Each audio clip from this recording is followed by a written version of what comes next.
இன்றைக்கி ஆடி மாதம் இல்லையா, அதனால் அம்மனுக்கு வெற்றிலை பாக்கு, பழம், பூவு, அதுக்கப்புறம் மஞ்சள், குங்குமம், புடவை வாங்கி அருகாமையில் இல்லை கோவிலுக்கு கொடுத்தேன். வீட்லேயும் நம்ம இந்த மாதிரி அம்மனுக்கு வச்சு படைக்கலாம். ஆடி மாதம் ரொம்ப விசேஷங்க. நம்ம இந்த மாதிரி அம்பாளுக்கு நம்ம புடவை வச்சு சாத்தலாம். சில பேர் வீட்டில் பழக்கம் இருக்கும், சில பேர் வீட்டில் பழக்கம் இருக்காது. பழக்கம் இருக்கிறவங்க இந்த மாதிரி அம்பாளுக்கு வச்சு படைக்கலாம் ஆடி மாதம். அது மட்டும் இல்லைங்க, நம்ம இந்த சேனலில் நம்ம என்ன பார்க்க போகிறோம் அப்படின்னா, நம்ம அம்மன் கிட்ட நம்ம எப்படி வேண்டுதல் வைக்க வேண்டும், நம்முடைய வேண்டுதலை எப்படி நாம் அம்மனிடம் செலுத்த வேண்டும் அப்படின்றத தான் நம்ம முழு விவரமாக நம்ம இன்றைக்கி பார்க்க போகிறோம். அதற்கு முன்னால் நம்மளுடைய சேனலை தான் ஃபர்ஸ்ட் டைம் பார்க்குறவங்களா இருந்தாலும் சரி, சப்ஸ்கிரைப் பண்ணாமல் பார்க்குறவங்களா இருந்தாலும் சரி, நம்ம சேனலை சப்ஸ்கிரைப் பண்ணிக்கோங்க. கூடவே அந்த பெல் பட்டனை ப்ரெஸ் பண்ணிக்கோங்க. ஆல் என்கின்ற ஆப்ஷனையும் ப்ரெஸ் பண்ணிக்கோங்க. அப்போ தான் நான் போடுற வீடியோஸ் எல்லாம் உங்களுக்கு உடனுக்குடன் நோட்டிஃபிகேஷனில் மிஸ் பண்ணாமல் தெரியும். இப்போது வாங்க நம்ம வீடியோக்குள்ளே போகலாம். அதாவது இறை வழிபாட்டில் முதல்ல விநாயக பெருமானை வேண்டுவோம். மற்றும் குலதெய்வம், இஷ்ட தெய்வம், காவல் தெய்வம் போன்ற பல தெய்வங்களை நாம் வழிபட்டு வேண்டி நம்முடைய வேண்டுதல்களை செலுத்துகிறோம் இல்லையா. இதில் முக்கியத்துவம் வாய்ந்தது நம்ம விநாயகரை வேண்டுவோம். மற்றும் சிவன், விஷ்ணு பகவான் மற்றும் ஆஞ்சநேயர், முருகர் போன்ற பல தெய்வங்களை நாம் நினைத்து வேண்டுவது வழக்கமாக இருக்கிறது. இதில் பார்த்தோம்னா அம்மன் என்றாலே ஆதி பராசக்தியை தான் குறிக்கிறது. அதாவது அந்த பராசக்தியை தான் குறிக்கிறது. அம்மன் அப்படின்னு சொன்னாலே நாம் பராசக்தியை குறிக்கும் வழிபாடாக திகழ்கிறது. இப்போது ஒரு குடும்பத்தில் பார்த்தோம்னா தாய் தான் பிரதானமாக இருக்கிறாள். அதாவது தாய் தன்னுடைய குழந்தைகளுக்கு என்னென்ன தேவைகளோ அந்த தேவைகளெல்லாம் பூர்த்தி செய்து அவர்களை பாதுகாத்து அழகாக வளர்த்து ஒரு ஆளாக அவள் பேணி வளர்த்து வருகிறார். அதே போன்று எப்படி ஒரு குடும்பத்துக்கே ஒரு தாய்தான் பிரதானமாக சிறப்பாக விளங்குகிறாரோ, அதே போன்று உலகத்தில் இருக்கும் பல உயிரினங்களை படைத்து அவர்களை பாதுகாத்து அவர்கள் தேவைகளை பூர்த்தி செய்வதற்கு நாம் அந்த பராசக்தியிடம் எப்படி வேண்டுவது மற்றும் எப்படி வேண்டுதல் வைப்பது என்று நாம் முழு விவரமாக பார்க்கலாம். அதாவது நம்முடைய தேவைகளை புரிந்து நம்முடைய தேவைகளை அந்த நேரத்திற்கு க்ஷண நேரத்திற்கு அம்மன் தானாகவே தந்து நமக்கு அருள் பாவிப்பார். அது மட்டும் இல்லைங்க, நம்ம அந்த ஆதி பராசக்தியிடம் எப்படி நம்முடைய வேண்டுதல்களை வைப்பது மற்றும் எந்தெந்த அம்மனிடம் என்னென்ன கோரிக்கைகள் எப்படியெல்லாம் வைப்பது மற்றும் என்னென்ன அம்மனை வேண்டினால் என்னென்ன பலன்கள் நமக்கு கிடைக்கும் என்பதையும் நம்ம இன்றைக்கி பார்க்க போகிறோம். அதாவது பல உயிரினங்களை படைத்த அம்மனுக்கு நம்ம சொல்லவா வேண்டும் நமக்கு என்ன தேவைகள் வேண்டும், நம்ம தேவைகள் என்ன என்று அம்பாளுக்கே எல்லாம் தெரியும். நம்முடைய தேவைகள் அனைத்தும் அம்பாளுக்கு என்ன வேண்டும் என்று அம்பாளுக்கே தெரிந்து நமக்கு அந்த நேரத்தில் வழங்குவார். சரி, நம்ம என்னென்ன அம்மனிடம் என்னென்ன பலன்கள் நாம் எப்படி வேண்டி நாம் வழிபட்டு பெறுவது அப்படின்றத நம்ம இப்போ பார்க்கலாம் வாங்க. இப்போது நம்ம அம்மன் வழிபாட்டை பற்றி பார்க்கலாம். அதாவது தினம்தோறும் நம்ம அந்த பராசக்தியை நம்ம மனதார நினைக்க வேண்டுங்க. மனதார நினைத்து அம்மனை தியானித்தால் நம்முடைய வீடு அனைத்தும் லக்ஷ்மி கடாட்சமாக திகழும். தினமுமே அந்த பராசக்தியை நம்ம நினைக்க வேண்டும். ஒரு 5 நிமிடமாவது நினைத்து நம்ம தினமுமே தியானித்து வேண்டிக் கொள்ள வேண்டும். அதாவது பராசக்திக்கு நிகராக எந்த சக்தியும் இல்லைங்க. அதாவது அந்த ஆதி பராசக்தியே நாம் தினம்தோறும் வேண்டிக் கொண்டால் நாம் அனைத்து அம்மனையும் வேண்டிக் கொண்ட பலன் நமக்கு கிடைக்கும். அதனால் ஆதி பராசக்தியை நாம் தினம்தோறும் நினைத்து வழிபட வேண்டும். அதாவது பராசக்தியை வேண்டுகிறவர்கள், அதாவது வழிபட்டு வருபவர்களுக்கு வீட்டில் கண் திருஷ்டி குறைய ஆரம்பிக்கும். எந்த கெட்ட சக்தியும் வீட்டில் அணுகாது. அதாவது பராசக்தியை நம்ம வெள்ளிக்கிழமை தோறும் நம்ம வணங்கி வழிபடுவது மிகவும் சிறந்ததாகும். அதாவது மற்ற நாட்களில் நம்ம வேண்டி வழிபடுவதை விட வெள்ளிக்கிழமை அன்று நம்ம வேண்டிக் கொண்டால் கண்டிப்பாக நம்முடைய வேண்டுதல்கள் நிறைவேறும் மற்றும் ரெட்டிப்பாக பலன் கிடைக்கும் என்பது நம்பிக்கை. அதாவது வெள்ளிக்கிழமை தோறும் அதிகாலையில் எழுந்துக்கணுங்க. அதிகாலையில் எழுந்து வாசலில் தண்ணி தெளித்து கோலம் போடணும். அதன் பிறகு பூஜை அறையை நன்றாக அலங்காரம் செய்து கொள்ள வேண்டும். அலங்காரம் செய்து கொள்ள வேண்டும்னா பூக்களால் அலங்காரம் செய்து கொள்ளலாம். பூஜை அறையில் இருக்கிற சுவாமி படங்களுக்கெல்லாம் பூக்களால் அலங்காரம் செஞ்சுட்டு விளக்கை ஏற்றி வைக்க வேண்டும். இது செய்த பிறகு ஒரு கலச சொம்பு எடுத்துக்கோங்க. அந்த கலச சொம்பில் நீர் நிறைய நிரப்பி வைங்க. உள்ளுக்குள்ளே கொஞ்சம் மஞ்சள் தூள் போட்டுட்டு வேப்பிலையை உள்ளுக்குள் போடுங்கள். வேப்பிலையை போட்ட பிறகு அந்த கலச நீர் நிறைந்த மஞ்சளும் வேப்பிலையும் நிறைந்த அந்த கலச சொம்பை 2 கைகளால் நாம் ஏந்தி கொள்ள வேண்டும். 2 அந்த கைகளால் ஏந்தி கொண்ட சொம்பில் நாம் மனதை ஒருநிலைப்படுத்தி அந்த சொம்பின் மீது, அம்மா பராசக்தி தாயே, இந்த கலசத்தில் நீ எழுந்தருள் வீராக அப்படின்னு மனதார நம்ம வேண்டிக் கொள்ள வேண்டும். அப்படி வேண்டிக் கொண்டால் கண்டிப்பாக அந்த கலச சொம்பில் அம்மன் எழுந்தருளுவாள். அதாவது சூட்சுமமாக அம்மன் கண்டிப்பாக அந்த கலசத்தில் இருப்பாங்க.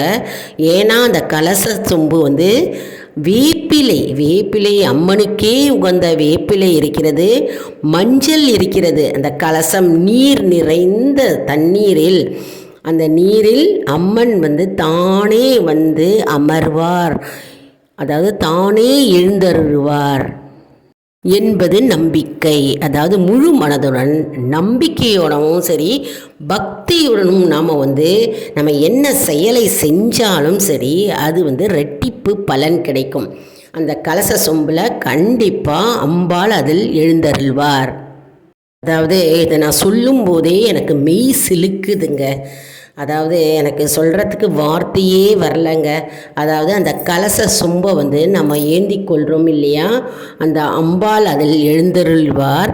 மற்றும் நம்ம அப்போது அந்த நேரத்தில் அந்த கலச சொம்பை பார்த்து நாம் உங்களுடைய வேண்டுதல்கள் எதுவாக இருந்தாலும் சரி, பிரச்சனைகள் எதுவாக இருந்தாலும் சரி, அந்த கோரிக்கைகளை அந்த கலச சொம்பின் நீரை பார்த்து நம்ம மனதார சொல்லிவிட வேண்டும்.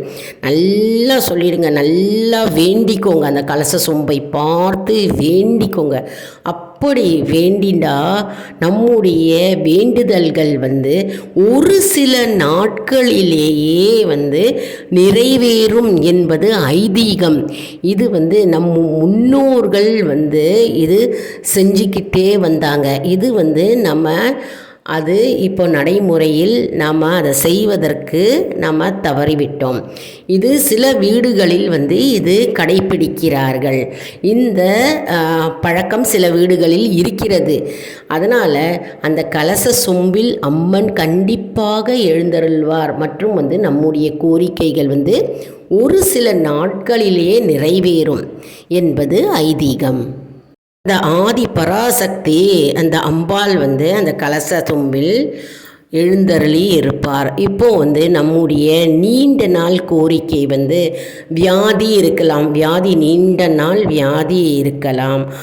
அது மட்டும் இல்லைங்க, குழந்தை பாக்கியம் இல்லாமல் இருப்பாங்க.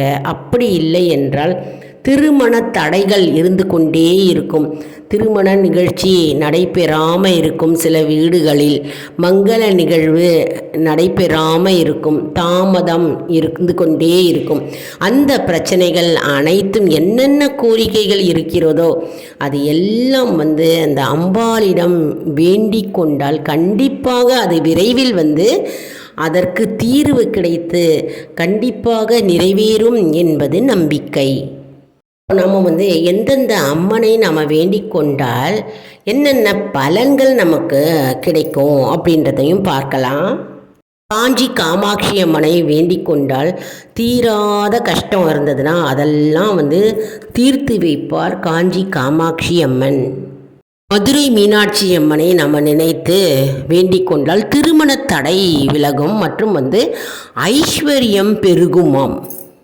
இருக்கன்குடி மாரியம்மனை வேண்டிண்டா கண் சம்பந்த பிரச்சனைகள் மற்றும் கை கால் வலிகள் வேதனைகள் அதெல்லாம் நீங்குமாம். சமயபுரத்து மாரியம்மனை நம்ம மனதார நினைத்து வேண்டிக் கொண்டால் நம்முடைய வேண்டுதல்கள் வெற்றி அடையும். அதாவது எப்பொழுதுமே வெற்றி வெற்றி என்று நமக்கு கொண்டே இருக்குமாம். வெக்காளி அம்மனை நாம் மனதார நினைத்து வேண்டிக் கொண்டால் குடும்பத்தில் ஒற்றுமை ஏற்படும் மற்றும் குழந்தை பாக்கியம் கிட்டும்.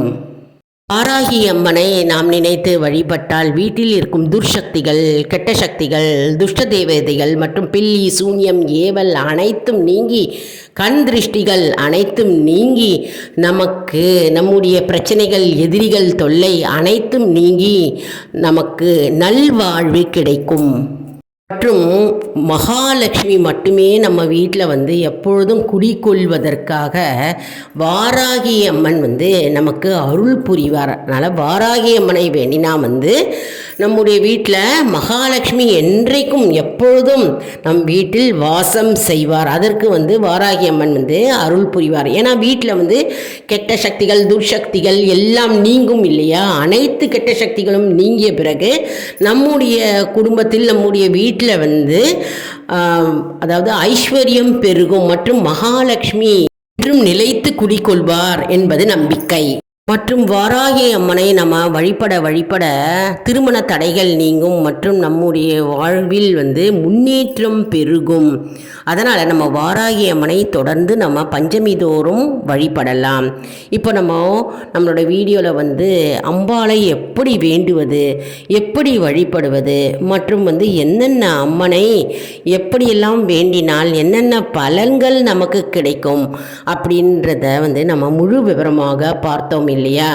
அதாவது ஒவ்வொரு அம்மனையும் நாம் நினைத்து நாம் வேண்டிக் கொள்கிறோம். மற்றும் ஆதி பராசக்தி தான் மூலமாக விளங்குகிறார். அதாவது மற்ற அம்மன்களை வேண்டிய பலன் அனைத்தும் நம்ம ஆதி பராசக்தியிடம் கிடைக்கிறது. ஆதி பராசக்தி மூலாதாரமாக விளங்குகிறார். மற்றும் அனைத்து அம்மனும் அவருடைய அவதாரமே என்று கூறப்படுகிறது. என்ன அன்பர்களே, இந்த வீடியோ உங்களுக்கு மிகவும் பயனுள்ளதாக இருக்கும் என்று நான் நம்புகிறேன். இந்த வீடியோவுக்கு ஒரு லைக் கொடுங்க. இதை மற்றவர்களுக்கும் ஷேர் செய்யுங்கள், அவர்களும் பயனடையட்டும். அதாவது இந்த ஆடி மாதத்தில் அம்மனுக்கே விசேஷமான மாதங்க. இந்த ஆடி மாதத்தில் நம்ம ஒவ்வொரு அம்மனையும் பற்றி நம்ம விரிவாக பார்த்தோம். பார்த்தீங்களா? சொல்லும்போதே நான் இந்த வீடியோ எடுக்கும்போதே எனக்கு மெய் சிலுக்கிறது. அதாவது அம்பாளை பற்றி பேசுவதோ, அம்பாளை பற்றி கேட்பதோ, அம்பாளுடைய பாடல்களை பாடுவதோ, அம்பாளுடைய பாடல்களும் மற்றும் மந்திரங்களை ஜபிப்பதோ நாம் புண்ணியம் செய்திருக்க வேண்டும். அதனால் இந்த வீடியோ யாரெல்லாம் பார்க்குறீங்களோ உங்களுக்கு அம்மனுடைய அருள் கண்டிப்பாக உங்களுக்கு சேரும். நானும் கொள்கிறேன் அம்பாளை.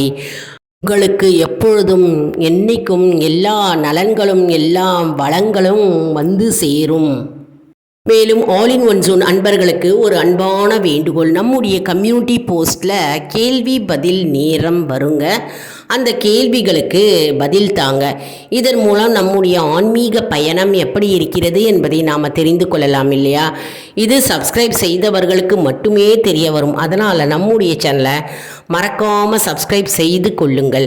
அடுத்த வீடியோவில் வேறொரு தலைப்புடன் உங்களை சந்திக்கிறேன். நன்றி, வணக்கம். மற்றும் நீங்கள் வெள்ளிக்கிழமை எப்படியெல்லாம் நீங்கள் அம்பாளை வேண்டுவீர்கள், விளக்கு பூஜை செய்வீர்களா அப்படிலாம் நாம் இந்த வீடியோவில் பார்த்தா மாதிரி கலசம் முறை செய்து வேண்டிக் கொள்வீர்களா? அப்படி வேறு எந்த முறையில் நீங்கள் அம்பாளை வழிபடுவீர்கள் என்று எங்களுக்கு கமெண்ட் செக்ஷனில் தெரிவிங்க, நாங்களும் தெரிஞ்சுக்கிறோம். அடுத்த வீடியோவில் வேறு ஒரு தலைப்புடன் உங்களை வந்து சந்திக்கிறேன். நன்றி, வணக்கம்.